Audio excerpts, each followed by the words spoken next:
पिछले 12 घंटों के अंदर ईरान, अमेरिका और इजराइल से जुड़े सारे अपडेट मैं आपको बताऊंगा। देखिए, इस वक्त जो सबसे अहम खबर आ रही है, जो एमओयू साइन हुआ था ईरान और अमेरिका के बीच, उसके चंद घंटों के अंदर इस एमओयू की शर्तों की धज्जियां उड़ गई हैं और नेतन्याहू ने एक बार फिर लेबनान के कई इलाकों पर हमले शुरू कर दिए। देखिए, इस एमओयू की सबसे अहम शर्त यह थी कि लेबनान में शांति होनी चाहिए, लेबनान पर हमला नहीं होना चाहिए। इजराइल की फोर्स लेबनान से पीछे हटेगी, वापस आएगी, लेकिन ये दोनों ही शर्तें मानने से नेतन्याहू ने साफ साफ इनकार कर दिया है और इजराइल की सेना की तरफ से लेबनान में हमले जारी हैं। और उसका नतीजा यह है, ईरान की सेना ने, आईआरजीसी ने एक बड़ा एक्शन लेते हुए अपनी फोर्सेस को अलर्ट मोड में डाल दिया है। जितनी मिसाइल्स हैं उसको अलर्ट मोड पर रख दिया गया है। और जो खबरें आ रही हैं ईरान से कि अगर इसी तरह से नेतन्याहू के हमले जारी रहे लेबनान में, तो ईरान प्रीएम्प्टिव स्ट्राइक करेगा, इजराइल पर हमले करेगा। देखिए, ये हालात पहले भी थे। लेबनान पर 3 दिन पहले जब हमले हुए थे, उस समय ईरान ने हमले की तैयारी कर दी थी, बल्कि अनाउंसमेंट भी कर दिया था कि आज रात हमला किया जाएगा इजराइल के ऊपर। लेकिन डोनाल्ड ट्रंप के इंटरफेरेंस के बाद वो उसे रोका गया था, क्योंकि एमओयू साइन होना था, इस तरह की बातें थी।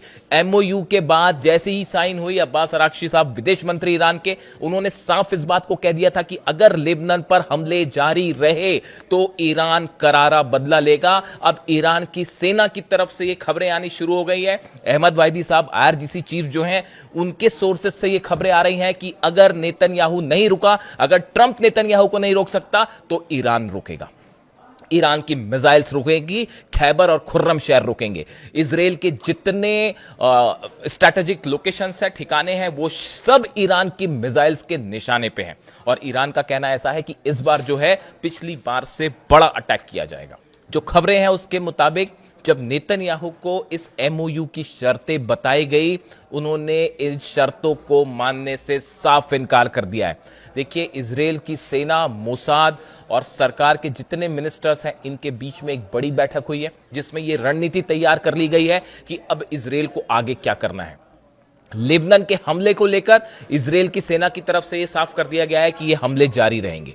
दूसरी चीज, लेबनान से जहां तक फोर्सेस के वापस आने का सवाल है, जिसको लेकर यह कहा गया था कि अगले कुछ दिनों में इजराइल की सेना वापस आएगी, इसके लिए भी नेतन्याहू तैयार नहीं।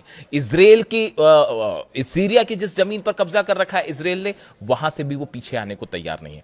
यानी लेबनान को लेकर ईरान और इजराइल के बीच एक बार फिर जंग होनी तय मानी जा रही है। देखिए, इसके अलावा डोनाल्ड ट्रंप का एक बड़ा बयान सामने आया है।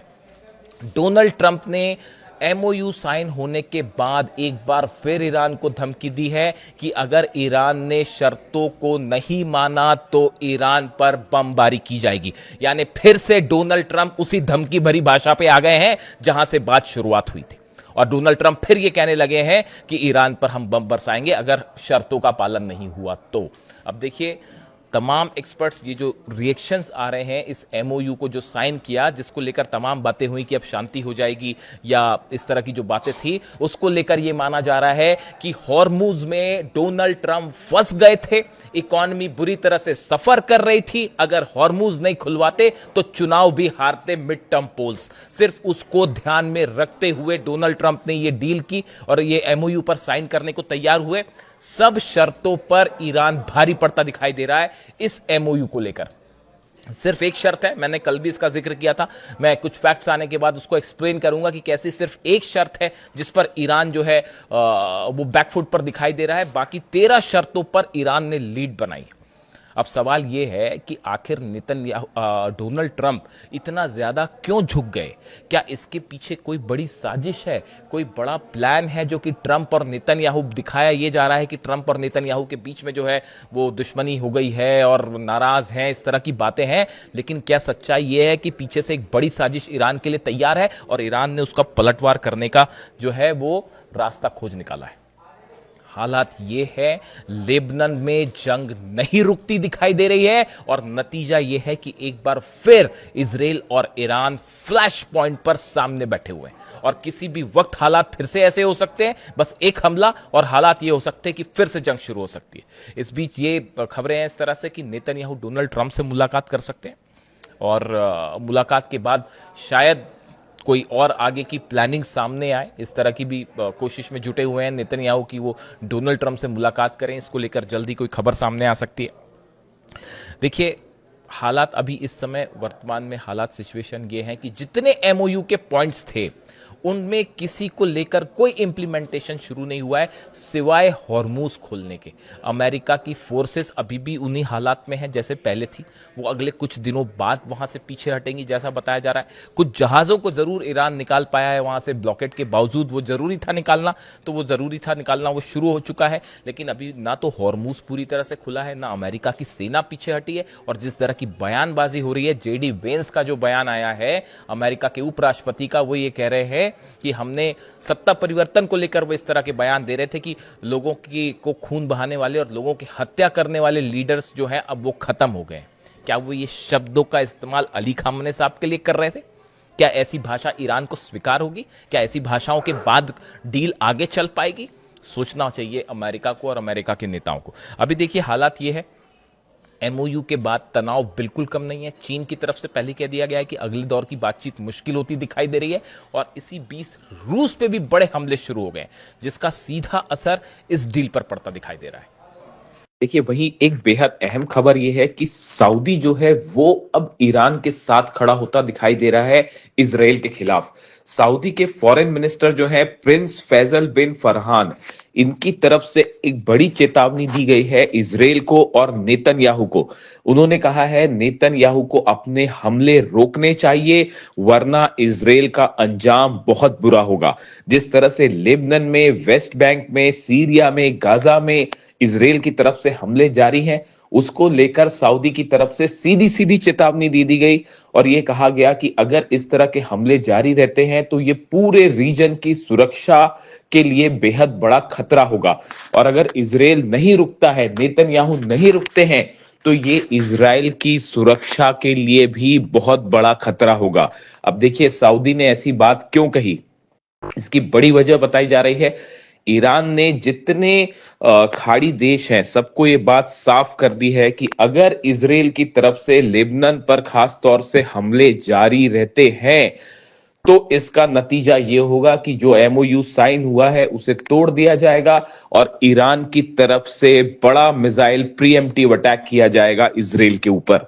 और देखिए हालात यही बने हुए हैं, जब से एमओयू साइन हुआ है उसके बाद से लगातार यही आशंकाएं जताई जा रही हैं कि अगर लेबनान पर हमले नहीं रुके, नेतन्याहू को नहीं रोका गया, तो एक बार फिर एमओयू खतरे में पड़ जाएगा और पूरे रीजन में फिर से वॉर छिड़ सकती है। इसीलिए शायद जेडी वेंस लगातार ये दबाव बनाने की कोशिश कर रहे हैं नेतन्याहू के ऊपर कि किसी तरह से ये जंग रुक जाए। कल भी जेडी वेंस के बयान सामने आए कि इजराइल जो है वो सिर्फ अमेरिका की हथियारों के दम पर ही जो है आज सुरक्षित है। इस तरह के बयान जेडी वेंस की तरफ से आए, लेकिन उसके बावजूद बेहद मुश्किल है नेतन्याहू को रोकना। और जिस तरह की खबरें हैं उसके मुताबिक नेतन्याहू ने एक बड़ा ऑपरेशन का प्लान शुरू कर दिया है कि कैसे ईरान के खिलाफ एक बड़ा ऑपरेशन छेड़ा जाए। इसके लिए बैठकों का दौर जारी है इजराइल में। साथ ही देखिए खबरें ये भी हैं कि इजराइल ने अपनी सेना को तैयार रखा है, एयरफोर्स तैयार है और ये कहा जा रहा है कि बस नेतन्याहू जैसी जब भी ऑर्डर करते हैं इजराइल हमला करने के लिए तैयार है। लेकिन जो अभी हालात हैं उसके मुताबिक डोनाल्ड ट्रंप की पहली प्रायोरिटी है किसी तरह से हॉर्मूज पूरी तरह से खुले, तेल जो है तेल सप्लाई सुनिश्चित हो ताकि अर्थव्यवस्था नियंत्रण में आए, ताकि आने वाले चुनाव में डोनाल्ड ट्रंप को नुकसान ना हो, मिड टर्म पोल्स में डोनाल्ड ट्रंप को नुकसान ना हो। इस बात पर पूरा फोकस है डोनाल्ड ट्रंप का। यही वजह बताई जा रही है कि ये एमओयू साइन किया गया है। लेकिन एमओयू के जो दूसरे दौर की बातचीत होगी उसको लेकर एक बार फिर ईरान के संसद के स्पीकर गलीबाफ साहब की तरफ से बयान आया है कि अगर आने वाले दौर में अमेरिका की तरफ से फिर पहले की तरह मुश्किल और जरूरत से ज्यादा डिमांड्स रखी गई तो ये एमओयू खतरे में पड़ जाएगा। यानी ईरान इस बात को जानता है कि अमेरिका बातचीत के दौरान एक बार फिर अपनी बात से पलट सकता है और यूरेनियम को लेकर, न्यूक्लियर प्रोग्राम को लेकर ऐसी शर्तें सामने रख सकता है, ऐसी मांग सामने रख सकता है जो एमओयू का हिस्सा नहीं है। देखिए, एमओयू में बहुत सारी चीजें ऐसी हैं जो साफ नहीं है, क्लियर नहीं है। इसीलिए कहा जा रहा है कि अमेरिका की तरफ से अगर जरूरत से ज्यादा मांगे रखी जाती हैं तो ईरान उनका पालन नहीं करेगा और एमओयू तोड़ दिया जाएगा और फिर जंग ही आखिरी रास्ता होगा। यानी हालात ऐसे हैं, एक तरफ नेतन्याहू रुकने को तैयार नहीं है, दूसरी तरफ ईरान की खैबर मिसाइल्स तैयार है। ईरान की सेना कह रही है कि अब नेतन्याहू का इलाज, इजराइल का इलाज खैबर मिसाइलों से किया जाएगा। इन हालात में एमओयू कितने दिन तक टिका रहेगा, इसको लेकर सबके मन में बड़ी आशंकाएं हैं।